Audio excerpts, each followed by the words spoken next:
체크인 스탁 오늘 개장 준비 마무리해보는 시간입니다. 알파경제 김종효 이사, 루크투자연구소 임순재 대표 두 분이십니다. 안녕하세요. 안녕하십니까. 네, 먼저 체크인 첫 번째 포인트입니다. TSMC 주목해야 하는 이유. 네, 김종효 이사님, TSMC 오늘 실적 발표 앞두고 있습니다. 오늘 오후에 이제 발표가 나올 텐데요. 어떨까요? 일단 엔비디아의 성장에 동행하는 그런 기업인데, 잘 나오면 우리도 좋을까요? 네, 일단 ASML의 실적에 대해서는 우리랑 그렇게 큰 충격은 없다.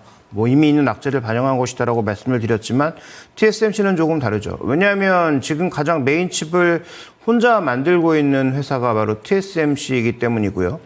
그렇다면 이 TSMC의 향후 가이던스, 이번 실적도 물론 당연히 중요하지만 향후 가이던스를 어떻게 내는지에 따라서 정말로 반도체가 뭔가 조금 속도 조절이 있는 것인지 아니면 속도 조절이 있는 쪽이나 가격 변동이 있는 쪽은 소위 레거시 쪽이나 좀 어려운 쪽이나 그렇게 나타나고 있는 것이고 HBM이나 AI 가속기 쪽은 여전히 변함없이 고속화되고 있구나를 우리가 확인할 수 있는 그런 상황이기 때문에 그래서 오늘 우리 장중에 발표될 가능성이 높은 TSMC의 실적은 그래서 굉장히 중요하다라고 봐야 될 것 같습니다. 특히 국내 반도체 종목군들이 외국인들 매도하에 굉장히 어려운 모습을 삼성전자는 오래전부터 보여왔고 그래서 지분율도 많이 줄었고요. 하이닉스는 매수 매도가 조금 이렇게 왔다 갔다 하고 있습니다만 어쨌든 하이닉스의 흐름도 별로 좋지 않았던 상황에서 TSMC의 실적과 가이던스는 매우 중요하다고 봐야 될 것 같습니다. 두 가지 그림을 좀 확인해 보고 싶은데요. 먼저 첫 번째 준비된 그림 보시면 저 그림이 어저께 이제 실적을 발표하면서 오늘까지 무려 23% 급락한 이 ASML의 전체적인 실적 추이라고 봐야 될 텐데 내년도 하향했고요. 근데 2026년도에는 대고 올라가는 것으로 전개가 되어 있고 실제로 지금 심자외선보다는 극자외선 판매가 늘어날 것으로 보고 있는데 이 극자외선이 또 EUV 장비가 세대가 바뀌면서 내년에는 주춤하지만 내후년에는 또 크게 늘어날 수 있다는 그런 전망이 존재하고 있는 상황이고요. 근데 또 시장에서는 어떤 얘기를 하고 있냐면 다음 준비된 그림 보시면 TSMC가 아시는 것처럼 48나노부터 84나노까지 그다음에 앞단에는 3나노까지 엄청나게 많은 공정들을 지금 다 하고 있지 않습니까? 근데 이제 7나노 이하의 소위 선단 공정 쪽으로의 비중이 점점 높아지면서 지금 소위 핵심 공정 쪽으로는 TSMC로 집중화되는 그런 양상이 점점 가파라지고 있는 양상입니다. 자, 그렇게 본다면 현재 이 구간에서 소위 이제 메인 칩들을 만드는 그런 시장의 전망 자체가 어떻게 움직이는지, 그 다음에 TSMC가 과거 사례상 다음 세대의 장비가 나와도 기존 장비를 더 깎고 더 수련을 해서 기존 장비로 다음 세대를 만들었던 경우도 꽤 많았단 말이죠. 그러니까 7나노 할 때 다 EUV 필요하다라고 했는데 심자외선 장비로 그냥 만들어버리는 그런 결과를 냈었기 때문에 그런 과정을 본다면 ASML 같은 장비주들은 조금 시장 전망과 달리 갈 수 있어도 소위 메인칩 시장은 아마 변하지 않을 거다라는 그런 기대감 자체가 존재하는 거죠. 그러니까 국내 시장에 관련된 종목의 반응도 그렇지만 결국 TSMC의 전반적인 이 시황과 가이던스가 꺾이지 않아야 되는 것은 엔비디아 입장에서도 매우 중요하다. 엔비디아가 아무리 설계를 잘하면 뭐합니까? 만들지 못하면 끝인데. 그래서 TSMC가 결국은 엔비디아와 붙어갈 수밖에 없는 상황이고 기술적으로도 전고점을 돌파할 수 있는 바로 목전에 와 있는 상황이기 때문에 기술적으로는 전고점 돌파 과정, 그다음에 가이던스의 상향에 따라서 국내 관련주들의 추가 반등도 이끌어낼 수 있다는 측면에서 오늘 TSMC의 실적에 대해서는 꽤 중요하게 볼 필요가 있다. 이렇게 판단하고 있습니다. 네, TSMC의 영향력으로 움직일 수 있는 종목 가운데서 좀 가장 첫 번째로 봐야 되는 종목은 뭐가 있을까요? 네, 아무래도 이제 지금 붙어가고 있는 종목은 누가 뭐래도 하이닉스이기 때문에 하이닉스의 반등 탄력, 특히 이제 실적 발표되고 나서 그 반응을 보고 TSMC도 아마 크게 등락에 좌우될 수 있을 것 같고 하이닉스도 이제 추가적인 움직임이 있을 수 있겠죠. 그래서 하이닉스도 최근 들어서는 주가가 좀 반등한 이후에 정체되고 있는 양상인데 자, 이런 정체를 한 번에 깰 수 있는 강한 모멘텀이 나오는지를 확인해 볼 필요가 있겠고 또 같이 붙어가고 있는 이스페타시스나 한미반도체도 물론 영향은 있겠지만 여러 번 강조드렸던 것처럼 지금은 소부장에 주목할 때가 아니다. 소위 이제 메인칩을 만들고 그 메인칩에 붙어가고 있는 대형 반도체 업체의 회복력이 나타나는지가 더 중요한 상황이니까 뭐 다른 종목에 관심을 가지시기보다는 SK하이닉스에 주목하시는 게 저는 가장 중요하다고 보고 있습니다. 네, 알겠습니다. 자, 첫 번째 체크인 포인트였고요. 다음 포인트 보겠습니다. 다음 포인트는 삼성전자 외국인 26거래일 연속 순매도. 사상 최장기간이라고 하죠. 뭐 사상 최장기간인 26거래일 연속 지금 순매도가 외국인에서 이제 나오고 있다라고 보시면 되는데요. 26일 동안 지금 순매도한 금액은 뭐 한 11조 1천억 정도가 지금 되고 있고요. 과거에 이제 2022년 3월에서 4월까지가 이제 외국인 순매도 기간이 25일이었는데 이것을 이제 넘어서는 그런 모습을 보였습니다. 특히 물량 기준으로도 당시에는 5조 원이었는데 이번에 이제 11조기 때문에 한 2배 이상 지금 확대되고 있는 그런 상황이다라고 보시면 되겠습니다. 특히 이제 8월 23일 날 엔비디아가 이제 2분기 실적 발표한 이후에 지금 9월 2일 하루를 제외하고 지금 삼성전자는 연일 지금 매도세가 이어지고 있는 그런 상황이다라고 보시면 되는데요. 일단 뭐 삼성전자의 매도가 계속 이어지고 있는 거는 아마 두 가지로 크게 보시면 될 것 같은데 하나는 외국인들의 이제 한국 시장 이탈 문제, 그다음에 또 하나가 삼성전자에 대한 개별적인 이슈가 작용한 거 아닌가라는 생각을 해보고 있습니다. 특히 중국의 경기 부양책이 발표된 이후에 외국인들의 국내 주식의 매도세가 좀 강해지는 그런 이제 모습을 좀 보이고 있는 그런 상황이다라고 보시면 될 것 같고요. 네. 특히 이제 국내 지수를 바치고 있는 삼성전자 쪽에 좀 더 매도세를 강하게 보이는 거 아닌가 싶습니다. 특히 이제 중국의 부양책이 나오면서 글로벌 자금 중에서 이제 신흥국 자금 같은 경우에는 뭐 한정되어 있는 자금이기 때문에 이게 배분을 어떻게 이제 포트폴리오를 바꾸느냐라고 보시면 되는데 아마 중국 시장에 들어가는 자금 같은 경우는 여타 신흥국 시장에서 빠져나가는 자금이 들어갈 가능성이 상당히 높다.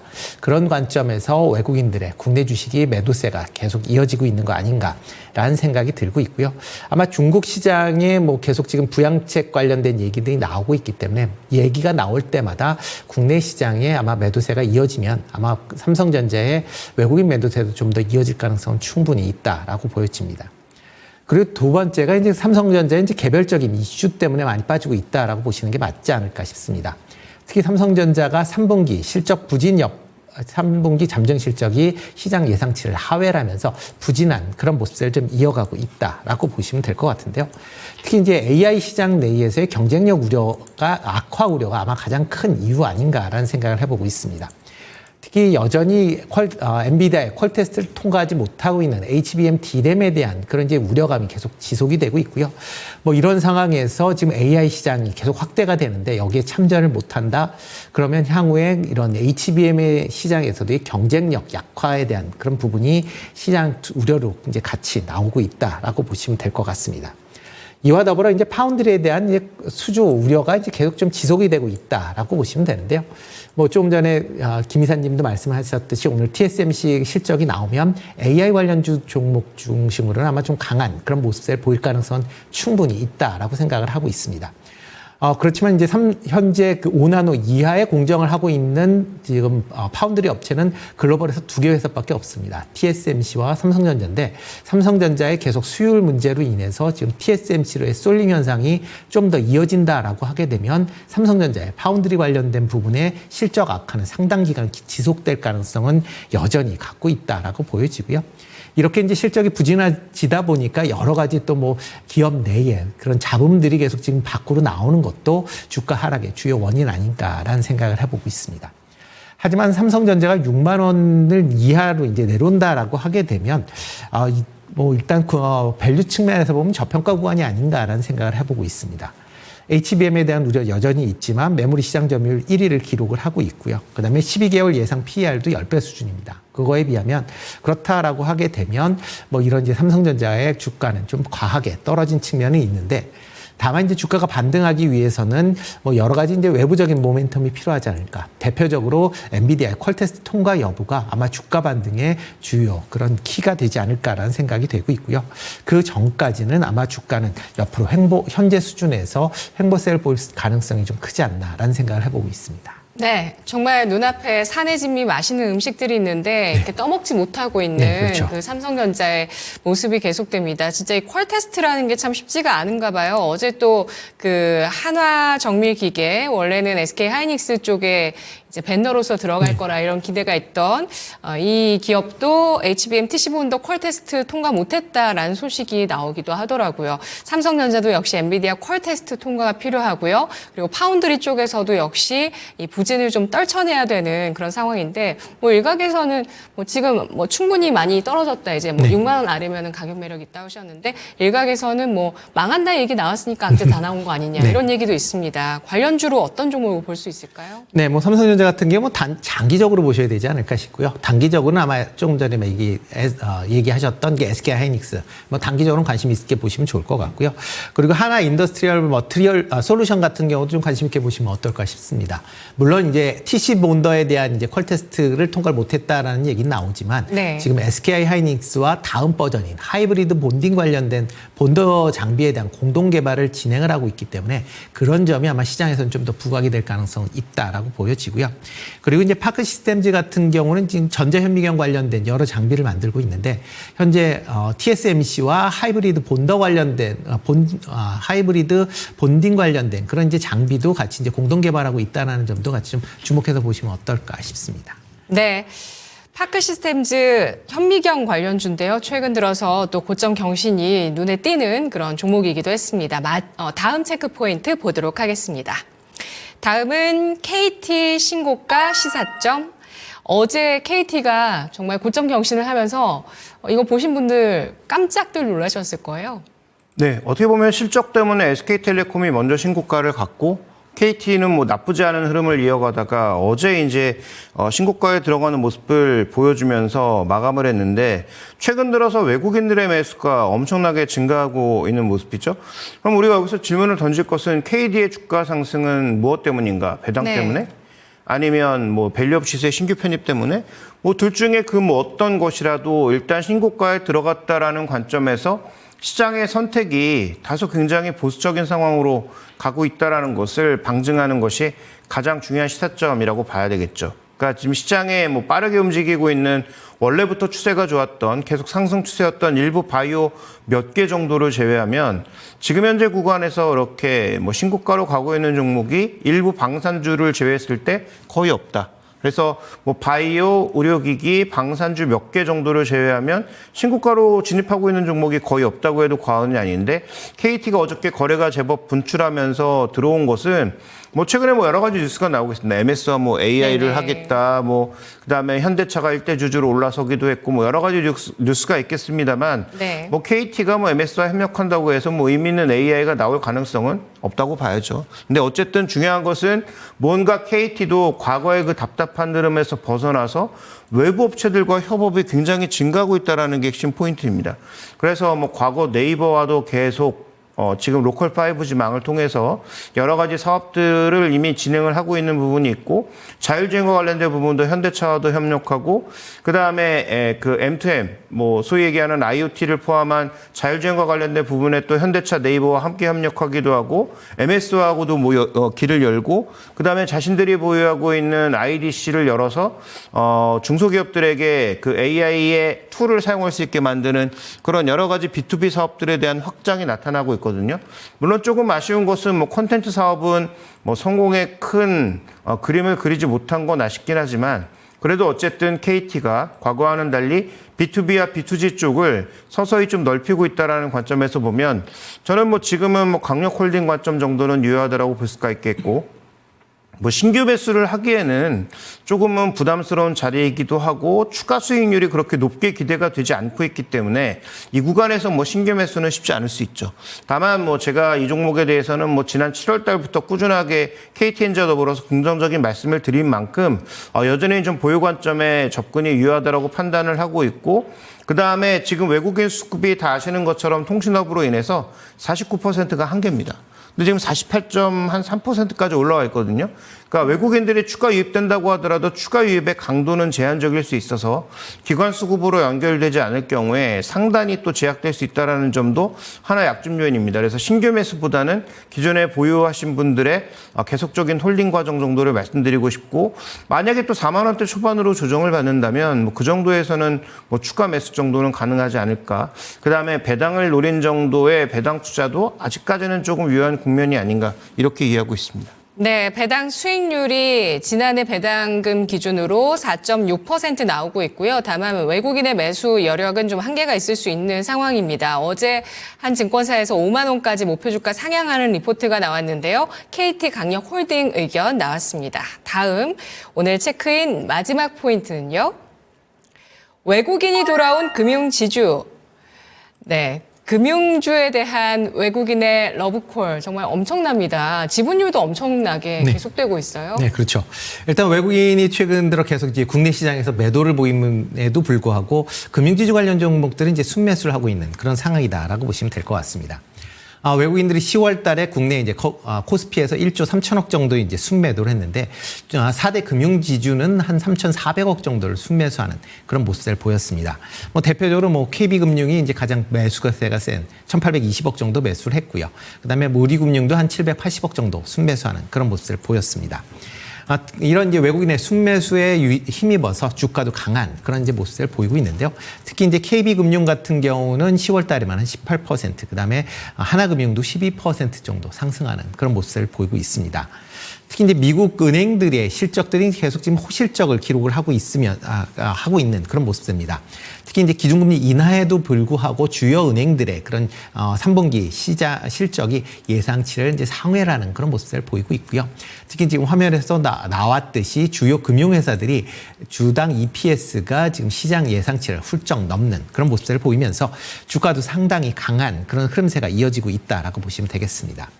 이런 미국 은행들의 강한 그런 이제 모습세가 국내 이제 금융주에도 같이 지금 투영이 되고 있는 거 아닌가라는 생각이 들고 있고요. 그러면서 투자 심리가 상당 부분 개선되고 있다라고 보시면 되겠습니다. 국내 주요 은행 같은 주요 금융지수주 같은 경우도 3분기 실적이 상당히 이제 호조세를 보일 걸로 예상이 되고 있는데요.